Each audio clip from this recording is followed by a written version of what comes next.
All right, let's get this party started. That's a cute little grip thing for your phone.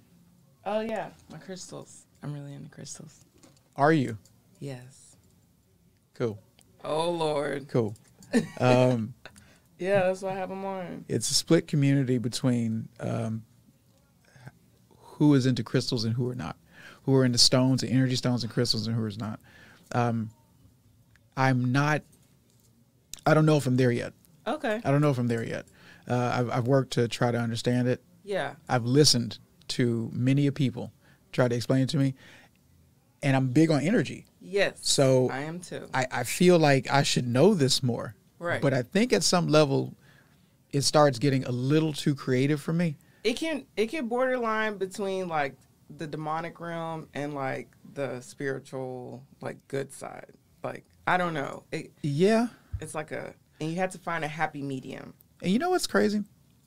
I should be more open to this, honestly. Why do you think that? Because I've done too much. I got more into it after cancer, so. Yeah, like I should probably be a little bit more open-minded to this. And I think it's probably paired with people that I really don't mess with anymore. So now it's like, all right, so this person was a part of the crystal community. Yeah. Perhaps this is a parallel that I should just stay away from. Yeah. And I don't think it's demonic, although one person might have not been on the level. Oh, I get you. You know, I get you. they had killed a goat or two, and for I don't know. Oh, so anyway, welcome to the show. Fuck them. I love being here. Thanks for inviting me. Awesome. I'll do a lead in real quick. Okay. So this is Qualify the Podcast. This is season 3. I'm your host, Hassan. With me, I have my distinguished guest, Whitney Rae Hill. Hey. Whitney Rae Hill is a adversity coach, would be. So my title that I gave myself, because I love to put labels on myself rather than others putting a label on me. Okay. So I would like to be called an adversity guidance coach. Yeah. Put the guidance in between that. Yes. But you offer counsel and, well, let's just jump into the business model, because I'll tell you this, for those who are listening, when we connected through now a friend of the show. However, the unconventional shell tells me, hey, I got somebody you need to meet. And I say, okay, cool. I'm down for referrals. I mean, it's absolutely fine. Because at that point, we're going to figure out one way or another if this is going to gel or not. Yeah. Right. And so the 30-minute conversation that I had intended for this little feel out period ends up being an hour. Yes. And then that extends past that just a journey of expressing similarities. Did we just become best friends? It was like stepbrothers except different characters. Heck yes. It was BIPOC stepbrothers. And I thought that was an amazing connection. So, I wanted to make sure that we had the availability and time to really just sit in person, vibe, talk about what you do, but also talk about everything else. Yeah. So that's what we're here for today. Like and subscribe. You can find me on all Google platforms, all streaming platforms. Google me, YouTube. It's here. Like, subscribe, comment, and here we go. So let's talk about your platform first. Okay. So Adversity Guidance Coach. Right. So my company name is Whitney Rae Hill. And in order for me to be able to tell you about my company, you kind of have to know my backstory. All right. So I am personally a breast cancer survivor. I had a total of 7 surgeries. I got diagnosed in October 2018, had 7 surgeries. My last one was in January 2020. So for that, I went through some hard stuff as far as breast cancer, post-breast cancer. Pre-breast cancer, I was like, yeah, okay, what's next? What's next? What's next? And then post, it was like, oh, I just had cancer. And it was like trauma or just heaviness hit. Sure. And it was like, oh my gosh. In 2020, everybody's like, we already knew you had cancer. And I'm just still processing it because everything was boom, boom, next. I mean, just my body was treated in a whole different way. Yeah. And so it was very, it was a hard season to go through. You know, before going through being a breast cancer survivor, I battled working in corporate America. And when working in corporate America, I don't know about you, but for me, I was told I had to be placed in a box of how I needed to look. And for me being, you know, I have my crazy, you know, wild curls, and this is Whitney. Yeah. This is Whitney in her full entirety of knowing herself, right? But I was just getting out of undergrad. Well, shout out to Prairie View, A&M University. But I went to Prairie View as far as like I graduated, and right after graduating, like that, literally I had 2 weeks until I started like my corporate job. Okay. For a big known company that I won't name personally. We won't give them credit. No, they don't get the credit. Okay. But they were telling me at that time, now mind you, I was getting to know who I was. Hey, and I love my parents to pieces. Like they arranged a great lifestyle for us to be around all different types of like cultures and stuff. I'm a military kid, so I'm very aware of like all the different type of cultures and stuff. Yeah. So whenever I got into corporate America, I thought I was going to easily be accepted for like who I was and all that I had to offer. But when being in corporate America, I was told, hey, your skin is too dark. You should lighten it up. Hey, you should like lower your weight size because it would be better, you know, if you looked more like Emily. And unfortunately, like Emily was not my complexion. She did not have the same certain things. So I found myself being very lost as far as like who and knowing who I was. And so going through that, it led me to deal with anxiety, depression, and then later be suicidal because I couldn't fit an image that somebody wanted me to be. Sure. So I felt not seen, I felt not heard, I felt not loved, and then I tried to attempt to take myself out the game, you know. And so I you know, I am a suicide survivor too. So I personally created Whitney Rae Hill as a platform to be able to reach out to other individuals and say, so my like area of people as far as pre and post cancer, breast cancer, mental health, and then as far as like suicide. So mental health meaning anxiety, depression, and stuff. And so pretty much my whole mission is to help people get over the hump. So my last name is Hill, so get them over the hill. Over the hill. Of just the stuff that they can't get out of. Because there was moments that I was really stuck. Yeah.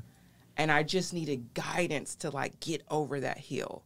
And so I personally made like a signature process that I called the Great Perspective. And so I helped them through that as far as, and GREAT is an acronym. So it's 1, get your goals. 2, release your scars. E, evolve your mindset. A, arrange your dailies. And then 5 is, I said, yeah, A, and the T is transform your perspective. Okay. And so with that signature process, I just help people get over the hump. Am I trying to reach like 1 million people to do this? No, I'm looking for that one. I'm looking for that one. This is something that literally was a vision, a thought in my mind to make. And I feel, and you know, people believe in what they believe in, but I do believe in God after going through cancer. And I mean, before cancer too, but really closer. Yeah. Because I know I'm a miracle. And, but my mission is to really help that person. And it's not about the profit gain more so. It's really just having an impact in people's lives and just letting them know, like, you're just not alone. And so, like, my biggest saying is, like, you are seen, you are heard, you are loved. And through it all, you are perfectly imperfect. And it just makes it like your imperfections make you beautiful. So when we were talking, leading up to this, as much as we have been, the last thing that I believe you said was that it took a lot for you to find you, and now that's what you want to push to, you know, everyone else. Yeah.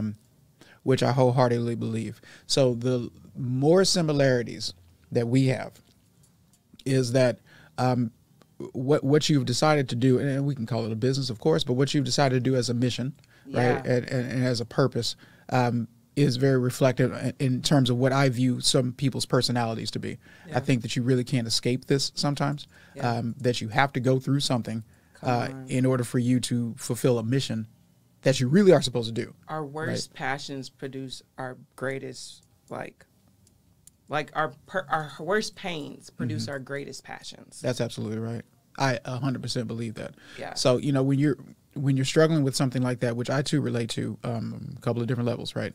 But when you personally go through something like that, you do stand as to have a testament so that you can give that to other people. Yes. As much as that endurance took is not something that you should internalize and keep to yourself until you die. Agreed. This is still my healing process. Sure. Helping people is healing me. Yeah, it's cathartic. Yeah. It's cathartic. It's absolutely, no, so that's beautiful in the sense of why you decided to do this. Yeah. That's better, in my opinion, than becoming an advocacy of coaching and helping people without saying that you can do it, reassuring people that you can do it is fine. If you have a story that is relatable and or compelling enough to make them say, oh, wow, if you did it, then I can too. I think that's a stronger puzzle piece. And what I realized too, the reason why I wanted to step in and do this, because I noticed that a lot of people, like, they'll say, you might need to go see a therapist. Sure. You might need, and I don't know why, but within our community, when I mean like the Black, brown community, therapy is not an option for most people. Correct. They're like, you're crazy if you're going to go see a therapist. So for somebody to say, oh, I'm going to see my coach, it eases that. Sure. Sadly enough, like the stigma behind it. Yeah. But also it lets them know that, like, I just want to guide you, like, through this. I'm not saying that I'm going to be your full-time coach. I just want to get you over that hump. Mm-hmm. And I just want you to know, like, I'm here for you. And so I can come from a different standpoint because I've been through it. Yeah. Some therapists, they have not been through half the stuff that we've been through. Sure. There's a marketplace for therapists where, you know, a therapist can actually, you know, advise you based on certain situations, right? There's grief counseling. There's, you know, mental health in general. There is post-operative surgery, you know, therapists, right? There's a lot of that. This would not be conditionally conventional. This is actually a little bit more new age, right, in terms of coaching, right? Yes. And, however, are you an advocate of therapy? Yes. Okay. I am. And the only reason, that's why I would say I'm not their last solution. I would want to help them get over the hump so it can get them comfortable in a process to get with the therapist. Sure. Because guess what? I see a therapist every week. And my therapist has helped me. Because I don't know if a lot of people know, but, like, if you are a therapist, you have to have a therapy for yourself. Yes. Yeah. Yeah. So. Listen, look at what you're listening to on a daily basis. Right. Yeah, absolutely. And I'm a multiple newer. Like, what that means is, like, I have multiple businesses. So, yeah, I have to do something to keep this mental health right. Like, yes, I'm an advocate, but I practice what I preach. I have a few uncles that were in the medical field, psychologists in general. They saw therapists. When I was younger, that didn't make a lot of sense to me because I was like, well, if you're able to advise someone, I would assume that you just had everything together. Not really. No. Not really. We're human. We are human. And, you know, at some level, I think exposure to others in their worst times desensitizes us. And I think you need to do something to balance that out. You have to have an outlet in order to recalibrate yourself because otherwise you're just kind of, you know, dead behind the eyes. It's like, okay, cool. What's going on with you? Right. What's wrong? You can't be this and feel that. Right. So, I think that's all. I really can't say enough about it because we're going to start talking about a lot more of this anyway. Awesome. But the fact that you started it is valued. Black and brown people generally have therapy woes. It's in our DNA to keep that stuff in house. Yeah. But in house can be as toxic. Right. Whatever may have hurt you might have been in the house, and now you have to keep that. Right. That's rough. Right. And we've dealt with so much, whatever, and we just really need a release. Yep. Like, I mean, my free thing on my website is literally to help people. They can go and pull a free worksheet to help just release scars. Sure. Because just to see, like, you do have stuff that you need to release. Yeah. I like journal every morning. You journal? Yes, every morning. To, like, anything that's fresh on my mind, like, get it out. So I meditate. There's so many different ways for you to purge, for your morning clarity. Yes. For me, it's a meditation. It's not even the same level of meditation. I'm not going to sit in half lotus pose and ohm it out. Right. Although I have, because that journey does take you through a lot of different steps, and you have to find the groove that makes more sense for you. Right. So I've fundamentally constructed my own little way of meditating, and that works for me very well because I get super creative after that. Right. And that can't be wrong. Right. So we keep that, right? As opposed to it just me still finding a wishy-washy way through my day. Right. So that mental clarity is always important, but that also leads me to a question, though.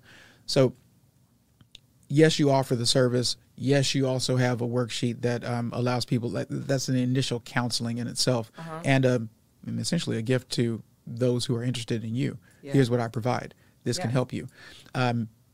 What are some tips? Because you do this online, and I think it's really, really cool on social media, not online, but you do this on social media, and I think it's cool that you actually give these small quips, like these 1-minute quips about that. But what is something that you could tell people, like if they're going to do a takeaway within this segment of the show? Okay. What would you tell someone? Well, I'll tell you my 2022 must. Okay. One is consistency. I think that we as, like, you get into a new year and you're like, I'm going to do this new. I'm going to do this new. It's like, don't do nothing new. Just be consistent. Mm-hmm.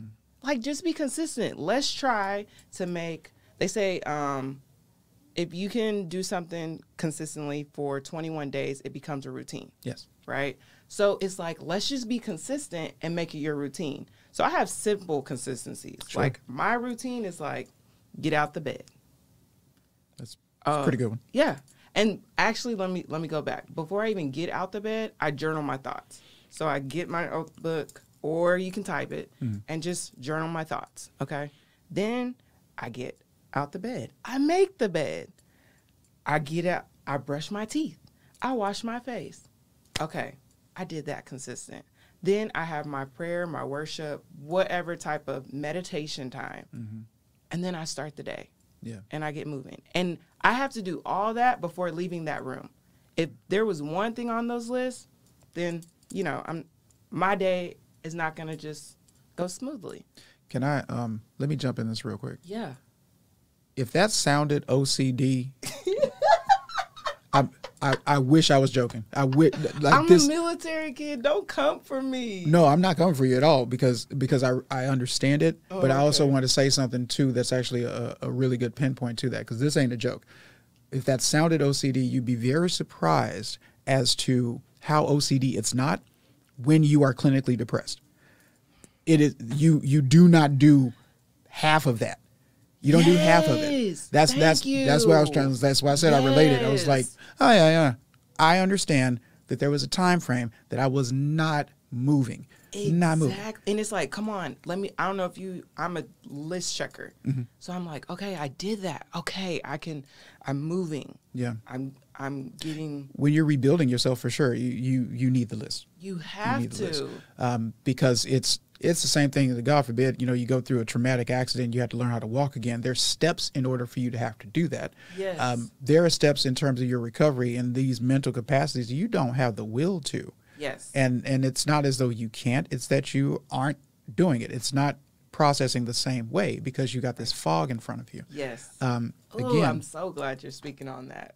So I understand. So when you said it, I said, it was okay. So, yes. So in the serious part of it, yes. Now, in the joke of it, it's forced OCD. Yes, okay? It really is. But you're forcing yourself into a routine. But once you do that, and for me, get you moving. It's gonna get you over the hump. If things on my dresser are out of place, then it's like, all right, listen. Like my daughter would always look at me because I would move around the salt and pepper shakers at the restaurant table, and she's like, "Why?" I said, "Because it just doesn't look right. Because when you touch it, it bothers me because you're not going to use it. You're just moving it because I moved it. Stop it. You know what I mean? So it's I understand. I Yes. completely relate. Concerning your journey through surviving breast cancer, your diagnosis was when? October 2018. I was stage 3 breast cancer. When you found out. Yeah. Okay. And you went the traditional route of going through. I went through the route of having a double mastectomy. Okay. So that's removing both breasts. Okay. And I mean, if we're gonna get really, No, I was just, so what I was asking. He's like, hold up. Yeah, thanks. But I mean, and this is going to be everything that you're comfortable with, of course. Oh, but 100%. But what I'm referring to then is in terms of treatment. So the operation that you went through was the initial solution to to remove both. Well, actually, it was more so. It was actually in one. Okay. In one breast, and so even though it was in one breast, they said like the day of my surgery, they're like, we think we see something like in the other one. And I said, take it off. And they said, my mom was like, oh my gosh. Yeah. My sister was like, Angelina Jolie did it. I was like, whatever. I was like, I don't want to have to deal with this later. Sure. Like if I'm going to go through this, I just want to full on do it. That is going to actually stop me from asking my next question, because I understand what route you took in order to actually get rid of the cancer. So I can skip that part. The reason why I was asking, though, is because I think what I'm doing in this platform, and I field guests and I ask questions and I have these conversations because I'm very open-ended on the platform. And I like to hear any and all sides of whatever, this may be. But I'm not trying to be a contrarian. I'm just trying to understand that this isn't the only answer. This isn't the only subject that we should talk about, right? Had a guest on before, Barbara Walsh, really good. She's a certified, board-certified health coach. Oh, cool. Now, she also beat cancer. Awesome. I did not ask her what stage, but it's a really good interview. But at the same time, she did that by eating healthy, and she didn't have any surgeries. That's good. That's her. Yeah. And that's one thing in the breast cancer community, or in the cancer community, like we're advocates and help each other, but what I went through or what somebody else, it's always different. Like there might be some people that had a double mastectomy and had to go through chemo and radiation. I didn't. Okay. Like because I got both removed, I didn't have to go through like the chemo where they have to put the port in. I went through the oral chemo. Did I still have some of the side effects? Yes. Gotcha. Did I have to go through radiation? No. Gotcha. So, but yeah, okay. I love that I'm a survivor. Well, you kicked its ass. So Sure did. So I'm a warrior. Okay. There you go. As a new lease on life, I've not gone through this. I've been a supporter of it in many different levels, even in competition where I would go. I'm a high ADL athlete. So when we would be in competition, we were actually in a boat there was a regatta team that was all breast cancer survivors. Right. Fantastic. Right. Good friend of mine took care of me when I was in Germany. His wife was on that team, but she was so elite that she jumped into our club level team. So we just did all these competitions, and I always found it amazing that, because I'm a fitness advocate, so I always found it amazing that when someone's gone through that journey, what they do to stabilize mentally and physically is like they have a different gear. Yes. Like I get shark eyes when I compete, so like I don't care. Yeah. And like I could die here and that'd be fine because I know what I'm doing. Yeah. But I don't have the gear that Nikita or Albert, like they got something else. It's so funny that you even say that, because like whenever I ran track, okay, and I did all the relays, state champ, all that, okay, and I remember when I would run like the 200, that was my race, okay, but when I would switch, like in my mind I would lock in one thing, and it was I can do all things through Christ who strengthens me. I would just keep saying that the whole time of the race, and really and truly when I went through cancer, boom, I think that's what I did. Click the gear. Yes. And I was in such a different mode. Like, I remember whenever the doctor came in, she was like, you have breast cancer. She was crying. My husband was crying. My mother-in-law was crying. And I was just like... And you downshifted. I was just like, what's next? Yeah. it was so weird. So when you just said that, I'm like, I did have a different gear. Yeah. And I think whenever the gear shifted back to like, whoa, I'm here, that's whenever a lot of like, now you have to redefine. Yeah. Yeah, it's not necessarily equatable to an adrenaline dump, but it's a mental adrenaline dump. Yes.